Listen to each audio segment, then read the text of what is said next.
শবে মেরাজের রোজা কবে, কত তারিখে এবং কী বারে?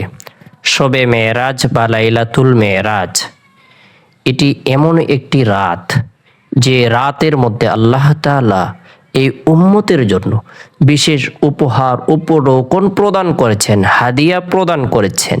নবী সাল্লাল্লাহু আলাইহি সাল্লাম আল্লাহ তাআলার হুকুমে, আল্লাহ তাআলার আদেশে বিশেষ এক মেহমান হিসেবে মসজিদ হারাম থেকে নিয়ে মসজিদ আকসা, এরপরে প্রথম আসমান, দ্বিতীয় আসমান, তৃতীয় আসমান, চতুর্থ আসমান, পঞ্চম আসমান, ষষ্ঠ আসমান, সপ্তম আসমান, সিদরাতুল মুনতাহা, জান্নাত জাহান্নাম ভ্রমণ করিয়েছেন।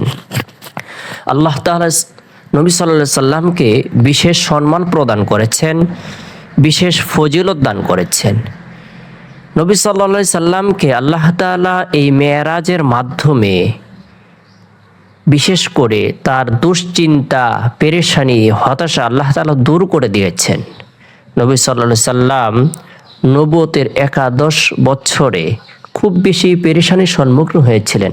তার চাচা ইন্তিকাল করেছেন, তার সহধর্মিণী আম্মাদান খাদিজা কুবরা রাদিয়াল্লাহু তাআলা আনহা ইন্তিকাল করেছেন। তায়েফে ভ্রমণ করেছেন, সেখানে কালিমার দাওয়াত প্রদান করেছেন। সেখানের মানুষেরা তার উপর কষ্ট প্রদান করেছেন, তাকে নির্যাতন করেছেন, তার উপর জুলুম করেছেন। কিন্তু আল্লাহ তাআলা নবী সাল্লাল্লাহু আলাইহি সাল্লামের এই হতাশাকে দূর করার উদ্দেশ্যে বিশেষ একটি সফর করাইছেন, বিশেষ একটি ভ্রমণ করাইছেন, যে সফরটাকে কোরআনের ভাষায় ইসরা বলা হয়ে থাকে। আল্লাহ তাআলা বলেন, সুবহানাল্লাযী আসরা বিআবদিহি লাইলাম মিনাল মাসজিদিল হারাম ইলাল মাসজিদিল আকসাল্লাযী বারাকনা হাওলাহু লিনুরিয়াহু মিন আয়াতিনা ইন্নাহু হুয়াস সামিউল বাসীর। আল্লাহ তাআলা নবী সাল্লাল্লাহু আলাইহি সাল্লামকে মহান সত্তা, মহিমাময় সত্তা, তার প্রিয় বান্দাকে মসজিদ হারাম থেকে নিয়ে মসজিদ আকসা পর্যন্ত, এরপরে সকল আসমান পাড়ি দিয়ে জান্নাত জাহান্নাম ভ্রমণ করেছেন। আল্লাহ তাআলা তাকে হাদিয়া, উপহার, উপঢৌকন হিসেবে 50 ওয়াক্ত নামাজ প্রদান করেছেন। আল্লাহ তাআলা তাকে সূরা বাকারার শেষ দুটি আয়াত হাদিয়া হিসেবে প্রদান করেছেন। তার গুনাহগার উম্মতকে আল্লাহ তাআলা ক্ষমা করে দিবেন, তাদের তওবাকে কবুল করবেন। কিয়ামত পর্যন্ত যারা যদি তওবা করতে থাকে আল্লাহ তাআলা তাদের তওবাকে কবুল করবেন। এ ব্যাপারে প্রতিশ্রুতি প্রদান করেছেন, প্রতিশ্রুতি দিয়েছেন। আমরা যদি নবী সাল্লাল্লাহু আলাইহি সাল্লামের এই হাদিয়া উপঢৌকন গ্রহণ করে নবী সাল্লাল্লাহু আলাইহি সাল্লামের সুন্নাহকে আঁকড়ে ধরি, মেরাজের শিক্ষণীয় ঘটনাগুলো থেকে যদি আমরা শিক্ষা গ্রহণ করি, সেই অনুযায়ী জীবনযাপন করি, আল্লাহ তাআলা আপনাকে আমাকে সকল ধরনের পেরেশানি থেকে নিরাপত্তা দান করবেন। সুবহানাল্লাহ।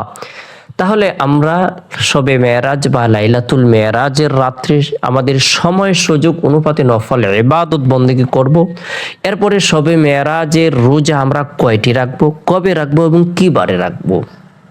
অনেক মা বোনেরাই আমাদের কাছে এই বিষয়গুলো জানতে চান। শবে মেরাজ বা লাইলাতুল মেরাজের রোজা এটি নফল মুস্তাহাব পর্যায়ের আমল, ওয়াজিব বা ফরজ কোনো আমল নয়। কোনো ব্যক্তি যদি শবে মেরাজের রাত্রে নফল ইবাদত বন্দেগী করে পরের দিন নফল রোজা রাখে, অবশ্যই সে নেকি লাভ করবে, আল্লাহ তাআলা তাকে সওয়াব প্রদান করবেন। তাহলে শবে মেরাজ বা লাইলাতুল মেরাজের রোজা রাখবো আমরা শনিবার জানুয়ারি মাসের 17 তারিখ, 16 তারিখ দিবাগত রাত্রে আমরা ইবাদত বন্দেগী করব।